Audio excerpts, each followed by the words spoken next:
Okay, I think we'll go ahead and get started. I got an email from one person that they came down with food poisoning.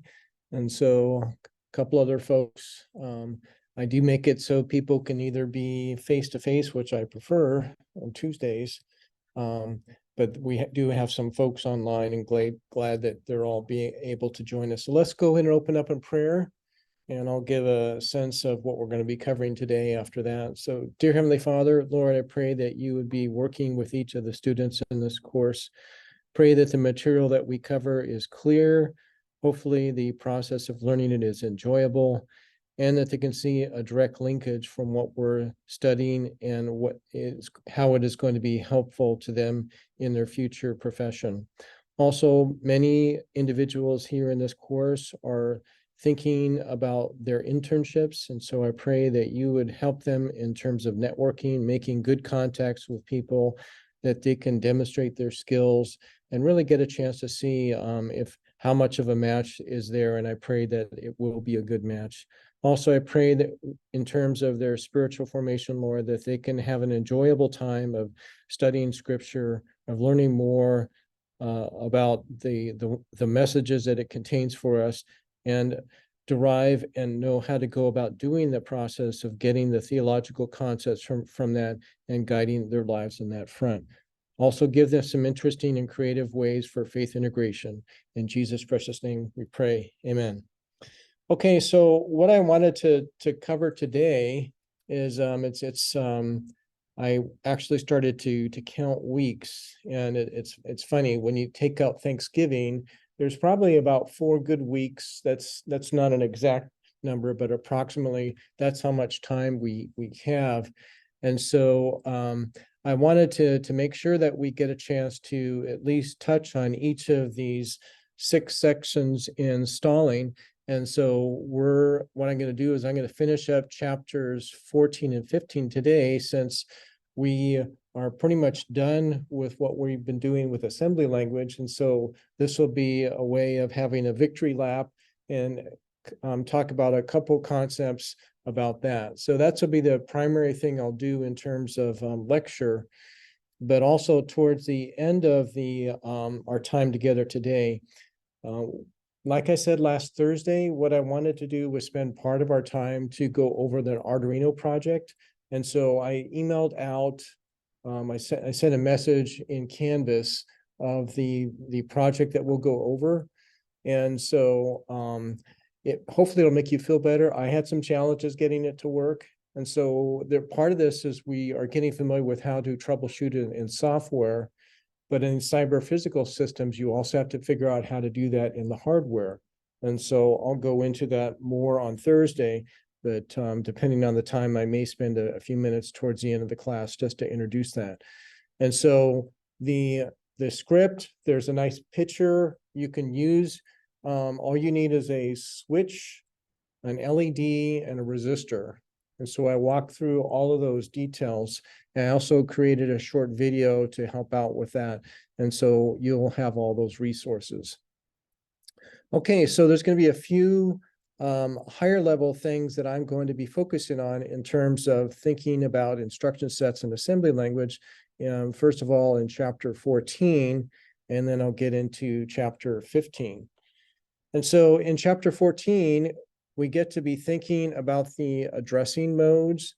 And so maybe by now you've heard me mention this immediate, and we've seen a couple examples of that. Some folks have actually were using that. And so here is a variety of different addressing modes that you can have for the different types of commands that you can do in assembly language.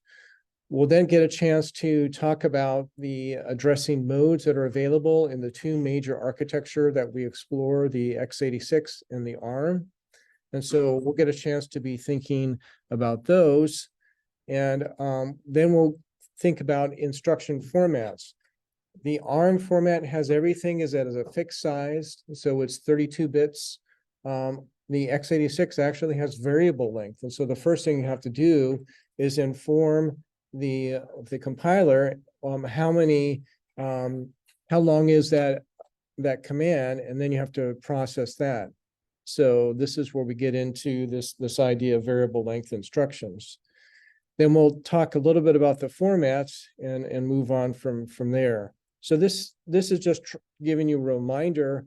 These are the various ways that we can be doing addressing. So immediate is literally you put a number in it, right in that command. And so load to register 1, the value of 20 or something like that. That's an example of immediate. And the next chart that I'll have will be an illustration of this that may be helpful for you. You can have a direct, and so load or get the contents from a register. An indirect, something in that register points to another memory location. You can be talking about specific registers. You can have register indirect, displacement, and stack. And so those are probably complicated, but let me focus on this diagram too. And so this is from the textbook. I tried to blow it up so it'll be a little bit easier. So hopefully both here in the classroom and folks online, you can see that fairly easily. And so let me just go through those one at a time. And the detailed follow-on charts, I'll skip over them largely just due to time. I have mentioned that I do have detailed lectures that go over this that I've recorded and made available to you, so you can always take advantage of that. So first we have the immediate. So this means that you have the operand. So you have the command in gray, and then you have the operand. It's actually located in the command itself. And so that's a simple way to be thinking about it. But maybe if you hadn't seen that format, it may seem a little bit odd. And so that's the first one. The next one is direct. And so basically it says, okay, I'm going to go to a location, a memory location, and there it is. The operand is not in the command, but it is pointing to another location, and it's unambiguously defined. You can have indirect. So this is, okay, it's not in the command.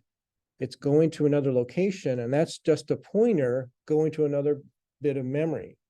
And so this can be an example of a strategy that can be used. And so say if you want to have 10 memory slots, and so all you have to do is increment this value, okay, and then it can be capturing, say, 10 things that you're trying to have. And so you can have direct, indirect, immediate, and then we can be, well, instead of going to memory, these are going to memory. Now we're talking about doing things with registers. And so first you can have a register. And so this is similar to what we saw with the direct mode when we're dealing with memory. We say, okay, this is in register 1, and voila, there's the operand. We can have register indirect, and so we have the same concept as we had with memory indirect. And so we go to a register, say register 1. Register 1 has a memory location in which that operand is located. And then finally, there's a displacement where you can have a more complicated way of putting this together, where you have it, you're referring to a register, and then you have an offset that you have. And so you have to add that offset to the value that's in that register, and that's where you get the operand. And finally, you can just have things on the stack. And so you don't have to point to it because the stack is at a known location, and the stack always points to the top element in the stack, the top of the stack. So if you follow that, that's like really in a nutshell what it is for the various addressing modes. This gets into the syntax for how that works. And I'm not going to spend too much time talking about that. So this is a summary table that helps support what we have with this cartoon, which I hopefully with that way of going through it, it's going to be easy to see. So there's just advantages and disadvantages for each of these. And so immediate, there's no memory reference if you're using the immediate. The disadvantage of the size of the number is restricted to the size of the address field. And so that would be something that would have to be considered. So we talked about the addressing modes, and so I won't repeat that for now, but that's another option that we have. And so for for indirect addressing, the advantages for a word length of n and address space of 2 to the n is now available. So now we can have a lot more addressable memory. So that would be helpful. The disadvantage, the instruction execution requires 2 memory references to fetch the operand. So maybe it's not as memory efficient. So that's something that would be out there. We have register addressing that we mentioned, and so that's a possibility. We have the format and how that would work. And so using the parentheses is one of the ways of giving a reminder that it's an indirect. And so that's something that we can have in our assembly language processing. Displacement, we're adding these 2 things together. So you have a base and then an offset. And so those are things that you can combine before you go to a specific memory location. So those are just a couple things that are noteworthy for thinking about addressing modes. And with that, I'll skip a little bit. So this idea of incrementing, and so this is a helpful thing. You can have indexing, so the address field references a main memory address, and the reference register contains a positive displacement from that address. That's something that can be useful. And so like sometimes this is like, say if you were to buy a tool set for maybe some of you guys that like to do things with your hands. And so getting a chance to get familiar with each of the tool, it's a little bit easier to get familiar with the tools by actually using them. And so have had a chance to do that with some of our assembly language programming. So now I'm just trying to review, maybe give a few last tips before we move on. And so I think probably everybody here has had CS260, so data structures. And so in other places where you've have seen the stack. And so it's a kind of a cool device here that you stick something on it, and it has a memory, but whatever was the last thing that was put in that stack is there. So you could say it's like a special type of register. And we'll see some examples where there are some different types of registers that are actually made available in each of these architectures. So I'll just skip over a few more things. And so here we have the x86 addressing modes. And so you can see that they're fairly consistent. We introduced all of these, but there are some slight nuances, maybe having yet more fidelity of having index n displacement. And so this just is over time that Intel and AMD and others that are using this type of addressing modes found this is a useful complement and extensions that are there. So, but for the purpose of our introduction to thinking about things at the assembly language level, I think that's probably enough for us to be focusing on here. So we have similar ways how things are done in the ARM architecture. And I don't think I have a summary slide like I have for the x86 modes, but just it has some similar characteristics. So I'll just skip a couple charts here.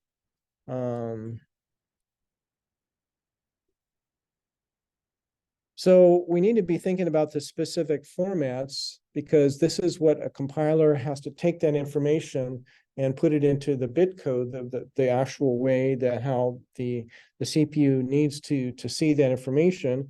And in an assembly language, we're a lot closer to that than we are in other types of modes. So here we have this thought process is what would make the most sense? How long are the instructions? And so maybe to start out with, you make them all the same. Intel eventually ran out of things that they could do within 16 or 32 bits. And so they had to have this flexible way of having instruction lengths. And so all of the things that are out there, the memory size, the memory organization. I did mention one case where when you have indirect that you can actually address a lot larger memory. And so that would be an example of something that could be a motivation. So there's also bus structure, the processor complexity, the processor speed, all of those things come into the trade when we're thinking about how we're going to be doing the length of the instructions. Then we have to thinking about the allocation of bits. And so if we have 32 bits, that may in some ways sound like a lot, but really what you'll find out is it is kind of limiting. And so we have to be thinking about that. In the textbook, Stalling gives some examples with a PDP-8 and a PDP-11. I'm not on PDP-10. I'm not going to be focusing on that. I'll just skip over those and then get into the main things that we're going to be dealing with the x86 and the ARM architecture. Also, there's some information on the VAX. So these are a little bit more historical, but it shows you the lineage that led to the current architectures that are the primary ones that we're focusing on here in this class. So first of all, we have the x86 instruction format. And so we have, this is the main thing that we're looking at here. And then there have breakouts to help clarify that. And so here we can have like, what is the instruction prefixes? And so how many bytes are there? We have to be thinking about that. So the instruction, segment override, operand size, address size, all of these things have to be handled in a header, if you will. Then we have the actual opcode. So that could be a read from memory, store, add, subtract, all of those types of things would be here. And so for the Intel instruction, that can be 1, 2, or 3 bytes. And so that gives some flexibility there. There are some more information that we have that help to qualify things. Then we have some other information.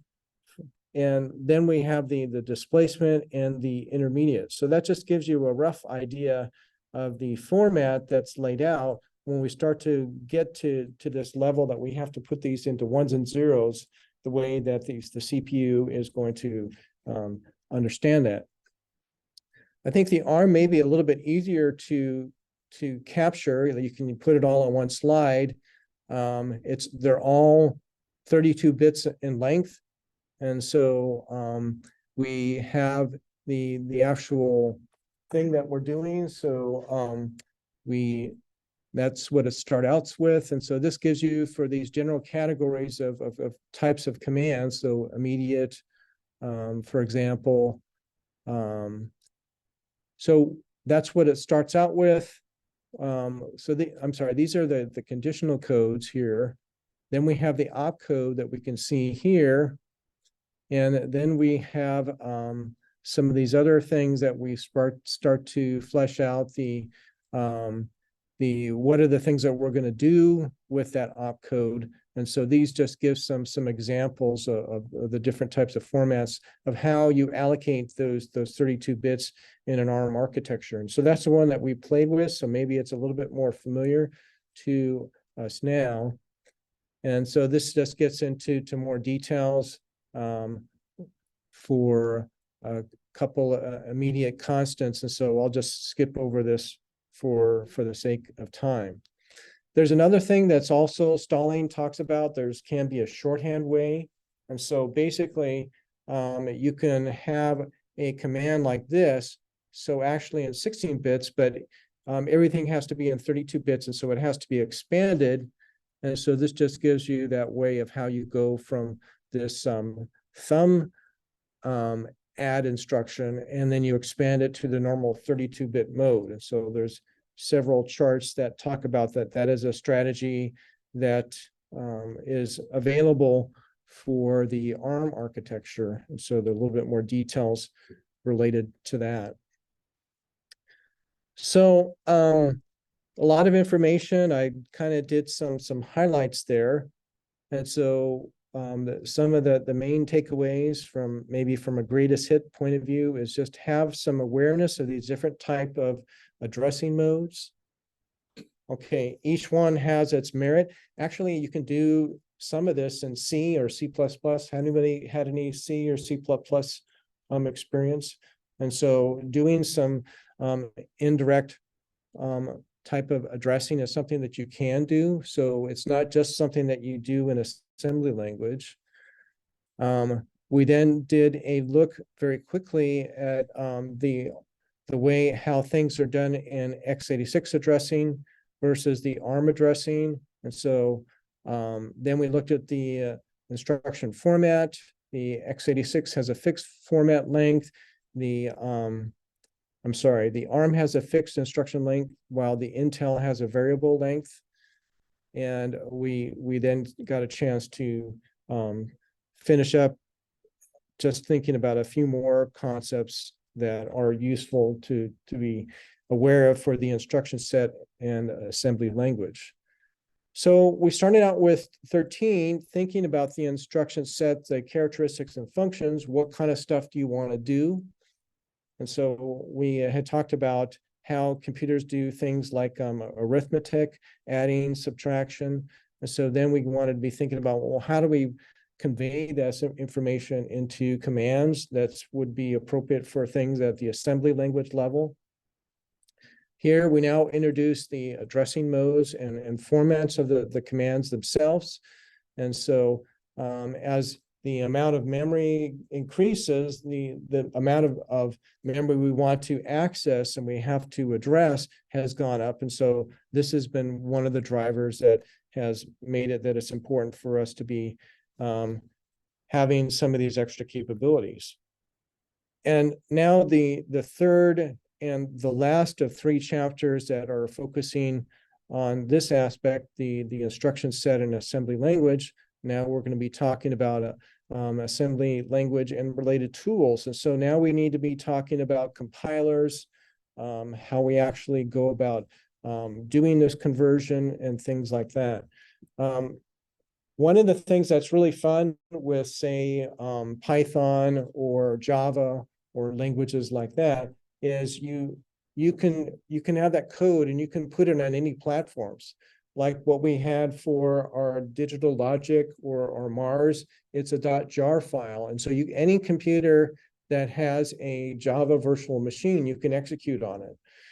Well, if you write in C or C++ or assembly language, you have a compiler that's written for a specific CPU. And so if I have a CPU for my Intel computer on my Mac, I still have an Intel Mac, and I compile it and then try to run that on my Surface, which I shared with you. It has an ARM processor. It will not work. Or if I tried to run it on the Raspberry Pi that I shared on Thursday the last couple of weeks, it wouldn't work. And so what it means, the closer you get to the processor, the more restricted it has to be. And so a compiler eventually has to make it work for a particular architecture. Your Java virtual machine has to be compiled to work if you're going to have a Java program on your cell phone, and your tablet, and your desktop, or a server. All of those are going to be different. So those are some things that we'll get a chance to be thinking about in chapter 15. And there are some different types of terminologies. And so these are some of the key terms that are brought up in the chapter. An assembler, that's a program that translates the information to the machine code. The machine code is what the CPU uses. Assembly language, that's what we do. So it's a little bit easier for us to understand. The compiler is the thing that actually produces it. Executable code is the stuff that you can just put it in and it works. That's what the CPU and the computer architecture will actually use. The instruction set, as we talked about in the last chapter, those are the things that we use to program in a more readable fashion that we're eventually going to have it turn into an executable code. A linker, just like some higher level languages, you're going to be associating libraries and stuff like that. Maybe there's already some code that you're leveraging, and so you don't necessarily have to write it all on your own. So those are just a couple things that in terms of key terms that come up in this chapter. And so this is an interesting thing for us to be thinking. We're going to do a comparison between what is the binary program, what would it look like if we represented that in hexadecimal. We have the symbolic, and so this would be like what it is in a assembly language, but a slightly lower level than what we would be doing, say, if we were doing an ARM assembly program, the things that we just finished with our project 2. So this is how the computer sees it, and this is what it looks for.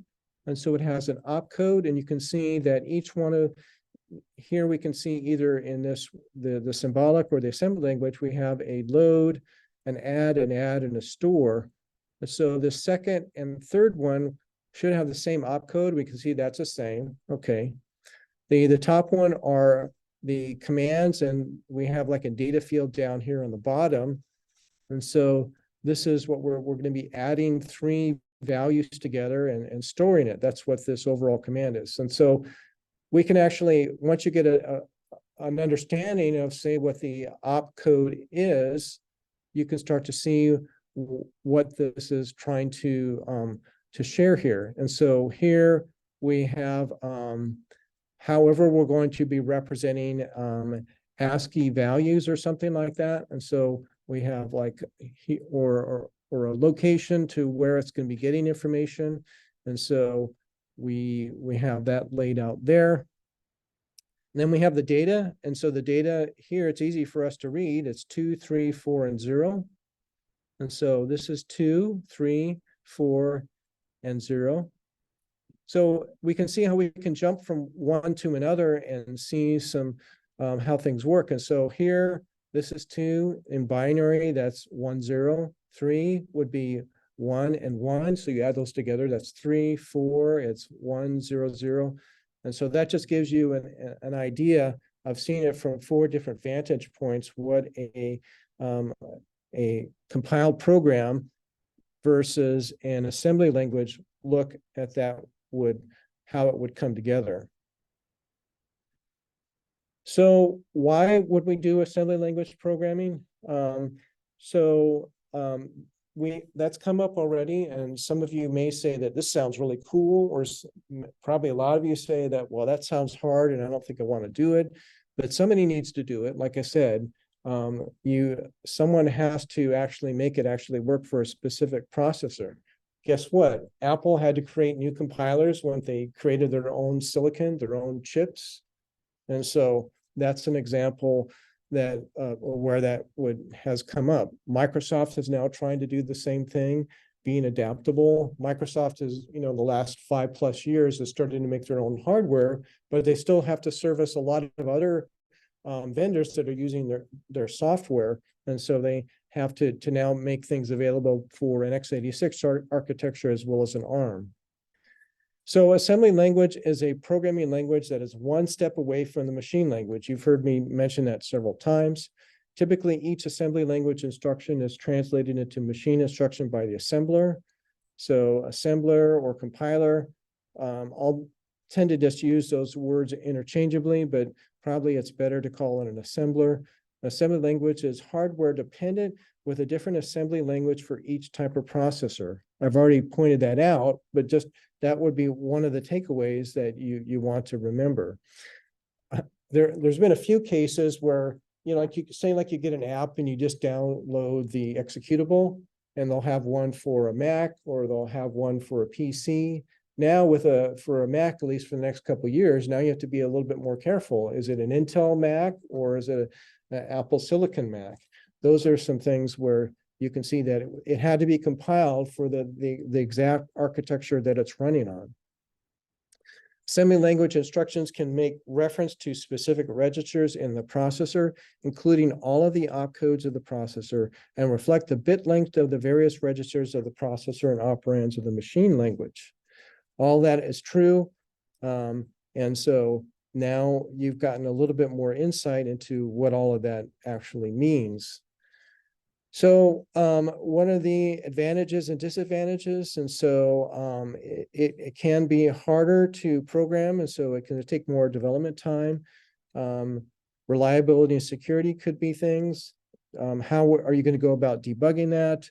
Do you have access to the source code? Hopefully you do. For example, if you're working for Apple or Microsoft. What about maintainability and portability? Let's say that you like this, I'm sure this happened at Apple. They have to all of a sudden change to go from an x86, and guess what? All of the low level commands, the opcodes have changed slightly, and so they're going to have to revise that and eventually get to a point where it successfully compiles. Maybe they're going to have to do some modification to some of that code. Although those things are things that would have to be considered. So even here, it gives a little bit of a nuance, occasional use. And so maybe we're not going to do most of our time there, but that is going to be something that would be a benefit. Say if we're making a compiler, guess what? Somebody has to make a compiler. Everybody uses it. What about embedded systems? You want to have things as efficient as possible. You're dealing with hardware drivers and system code. We're going to be now leveraging in depth our Arduino kits. And so we have the software and hardware going together. And I mentioned my example when I was like you all in my undergraduate, I was working for a physics professor, and we were doing a computer automation of a spectrometer.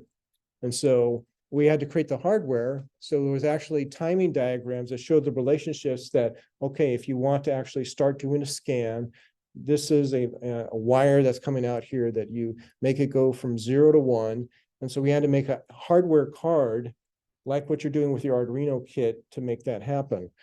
Then we had to do the software. So we wanted to actually have a computer that could read in that information, store that information, or command it to do different settings. And so we had to do the hardware and the software together. So we're getting a chance to be thinking about those through the various things we're getting exposed to in this class.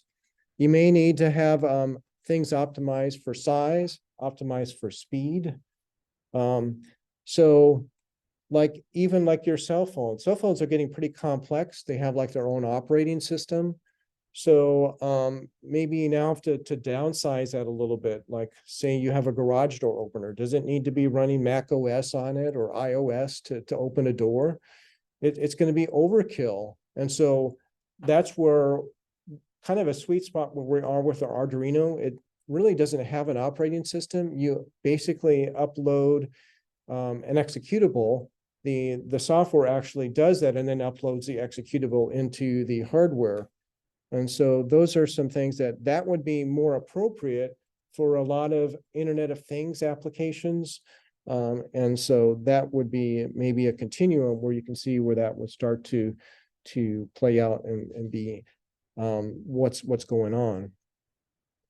So there are some differences between the machine language.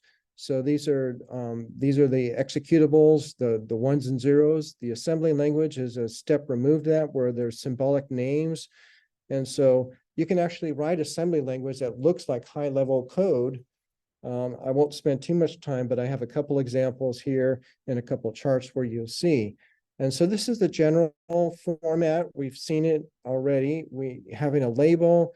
And so say if you're going to have a loop or if you want to go to another location, you can have that kind of a convention. You have the opcode or calling it the mnemonic, and then you have the operands, what it's going to do things. And this is important. Assembly language is hard to understand.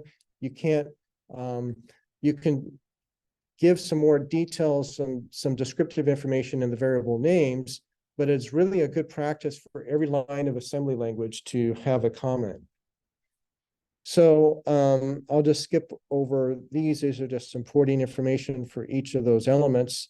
It doesn't have one for the comments, but I think that is also quite important to see. We haven't talked about it too much, but there are some special registers both in the x86 architecture as well as the ARM architecture. And this gives a chance to be talking about this a little bit more. And so there's also a history that you had like 16 bits, a 32 bits, a 64-bit. And so there's backwards compatibility in terms of the commanding names. And so there was AX in the 16-bit architecture. Now it's EX, enhanced AX. And we can see the similar kind of way of how it could be leveraging things. And there was things that are not backward compatible. And so there's an extension to the amount of commands that you can do. And that just gives you a rough sense of the kind of things that are available. So this is just reminding us the fact that comments are important. It can be a lot harder to follow what's going on. So there can be some pseudo instructions. So these are statements which, though not real x86 machine instructions, are used in the instruction field anyway, because that's the most convenient place to put them. They're not directly translated into machine language. Instead, they're directives. And so we have talked about that a little bit already.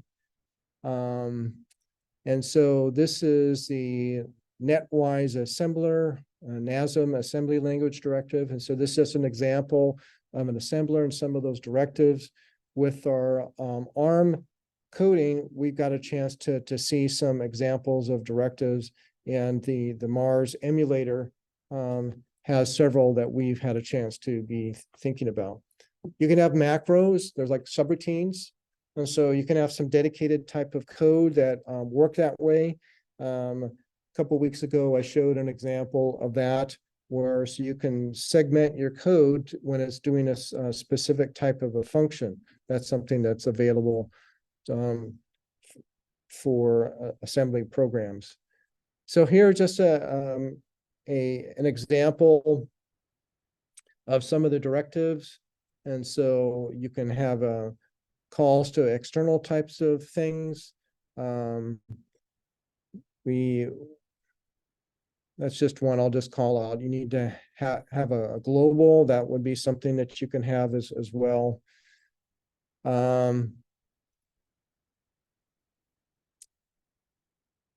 So I'll skip over this. Next, I'll have two examples of some programs. And this gives you an example. So maybe some of you are finding that, hey, doing assembly language may be cool. Probably a lot of you aren't so thrilled about it, but this gives you an example. So say if you have a high-level language compiler actually was to create an assembly language routine, this is an example of how it could come out. The compiled program, this is what it would be putting into machine code. Versus if you were to actually do it on your own, you could do this a lot better and a lot less instructions. And guess what? This is actually going to be faster than this one. And so these are the trade-offs that you have. Is this going to be good enough? Maybe this takes twice or 10 times as long to compute. There's more commands, there's more register access, reading and writing versus this. And so it's roughly half the length. That's an example of something that could be a reason in certain circumstances of why we would want to do things one way or another. So here's an example of a C program for generating prime numbers. And so this is probably more familiar to you, but we also have another version of this if we were to do this in assembly language, and I tried to blow it up a little bit, so I expanded it over a couple of slides here. This is how it would work for things at assembly language. And the takeaway I'm going to use for this, I'm not going to go through this in details, but we can start to make this have, to some degree, the kind of format that a higher level language would have. We're trying to have some informative type of naming conventions. We can't do that with the actual mnemonics, but the variables and things like that. So that is something that's possible. I would probably even put in more comments, but we do see examples of them capturing this, and it then just flows over to the second page as an example. So this is going to be something that's going to be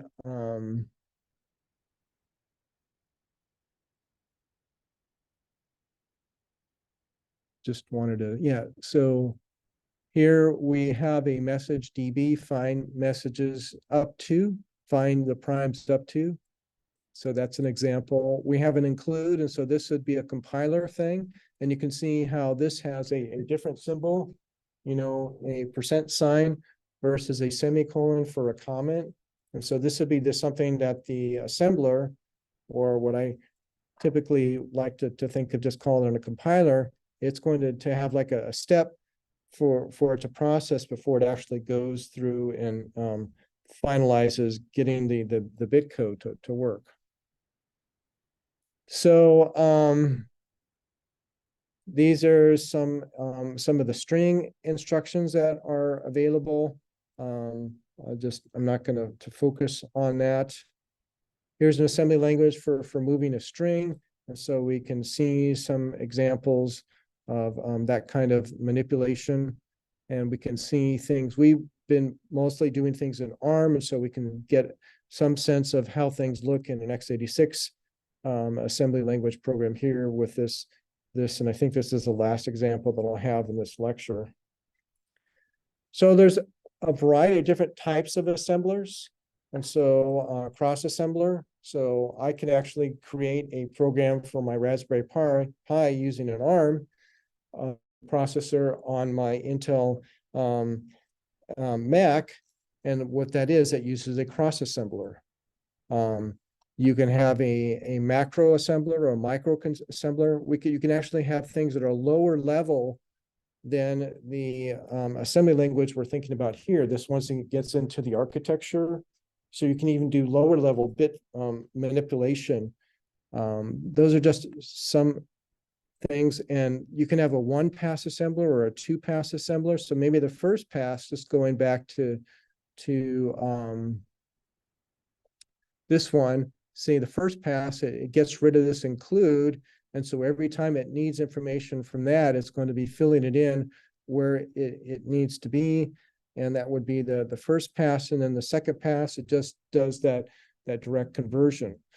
You might remember with the Mars emulator, when you actually do the compile or the run, if you look at sometimes the lines there were more numbers.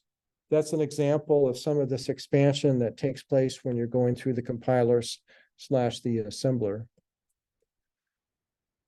So this is just getting into the details of the flow chart of a two-pass assembler. So we won't go into this in detail, but this is an example of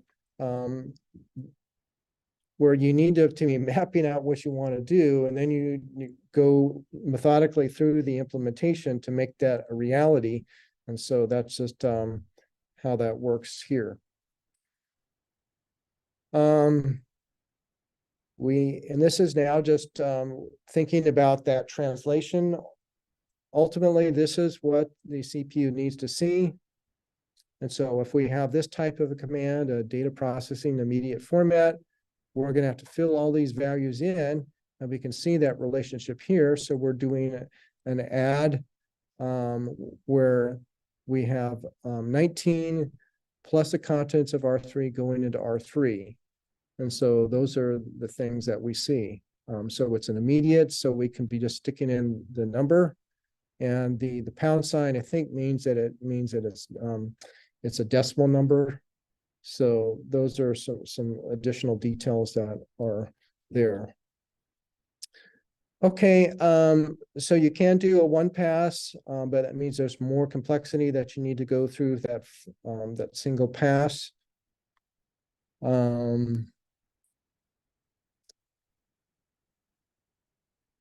think I'll just skip over some of this.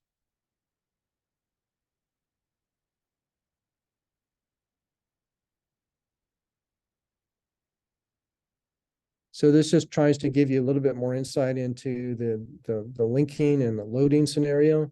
So if there's additional resources it needs to have, the program needs to know where they are located in memory. So when it needs to make a call, it can find it. And so the linker is going to help in that process. And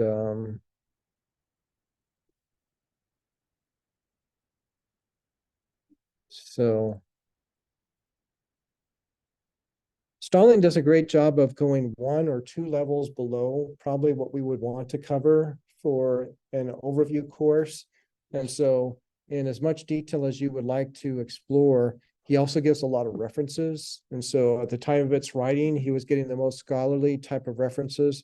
And periodically, I do bring that up, but not more than is required to convey things at the level that we want to make sure that we understand for this class.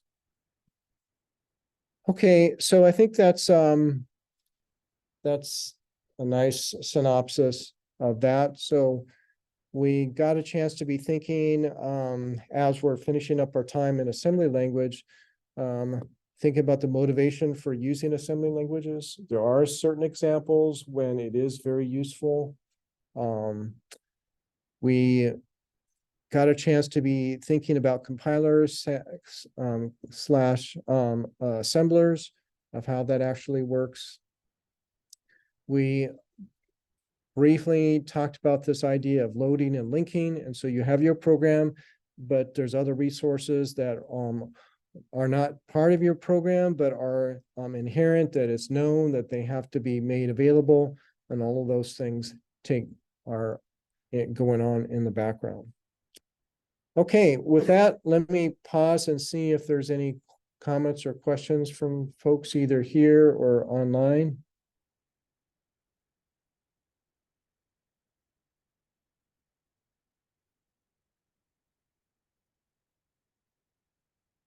Okay, thumbs up for those online, but maybe I'll just check. Andre, any comments or questions? Okay, great. So let me end that. And so let me go over. Not sure why I did that.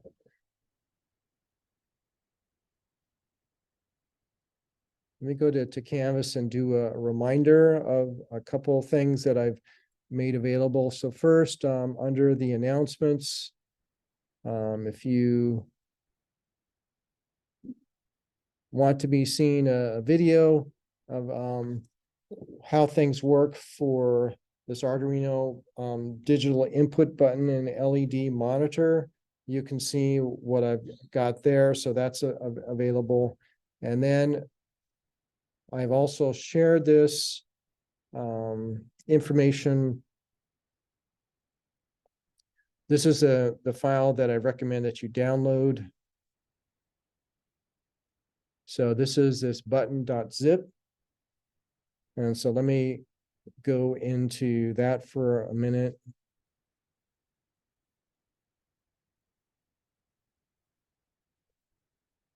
Because the goal on Thursday is I'd like to have you guys do that real time with me. So this is going to be a heads up. Trying to break maybe the anxiety of working with some hardware, and hopefully let you see some successful things coming together for you.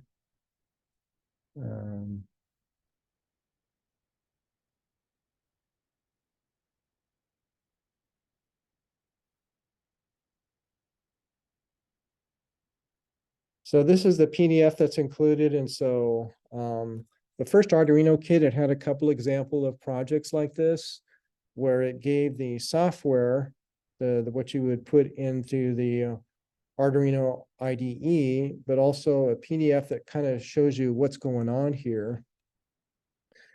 And so you have your Arduino, you're going to need some wires, you're going to need your breadboard, you're going to have a red LED, a resistor, and there's a bar color scheme to figure that out, and a push button.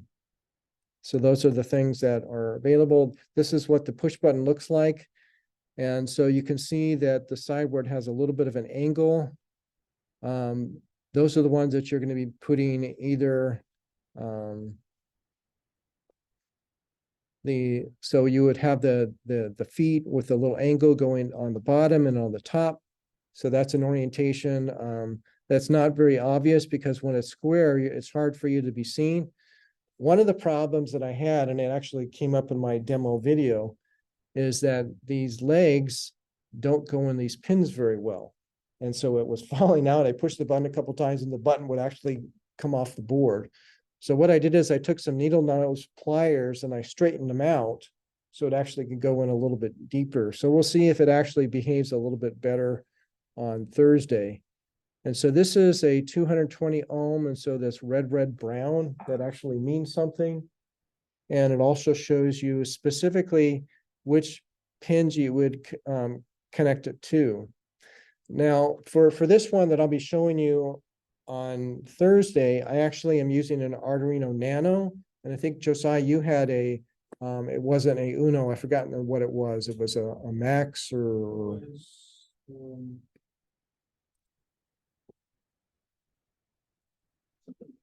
Yeah, so whatever, make sure that when you cook it in that you select the right one, which I think you've gotten familiar with doing. What I did is I actually mounted it onto the breadboard. And I had a hard time getting it to go into that breadboard. I did see that there was on a discussion board, one or two students were trying to play with an LED display. I wanted to start with something a little bit more basic before we get into something like that. So this is going to be your homework. I'd like to have you guys have this up and running on Thursday. And so it's not just me talking to you, it's us working on it together. And so this could be the basis for your first of 3 projects you'll be doing with your Arduino kit. Some of you already have it fairly mapped out, but if some of you are still trying to get past the fear factor of using this, maybe this would be a great way to help you out. So that's one of the resources that are in there. There's also the actual INO, the script that you would load. When you first load it, it'll say it needs to be in a folder. And so, and if you just say yes, it'll create the folder and then it'll be ready to go do that.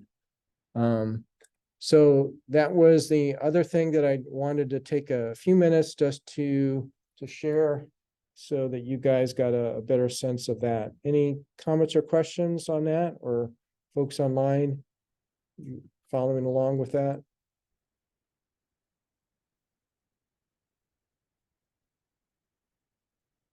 Any questions? Okay. Okay, I think that's a good breaking point.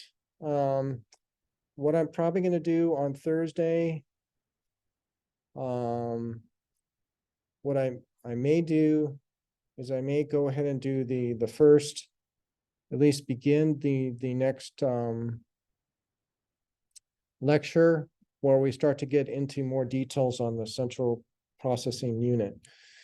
And for anybody that wants my office hours, Wednesday I'm available. And so I have an office hour time, but I can schedule, I'll work with you guys, schedule along with mine if there's anything that you need to have more detailed help on. Okay. So with that, Lord bless you guys. I hope you have a good rest of your day. And we'll see you all on Thursday.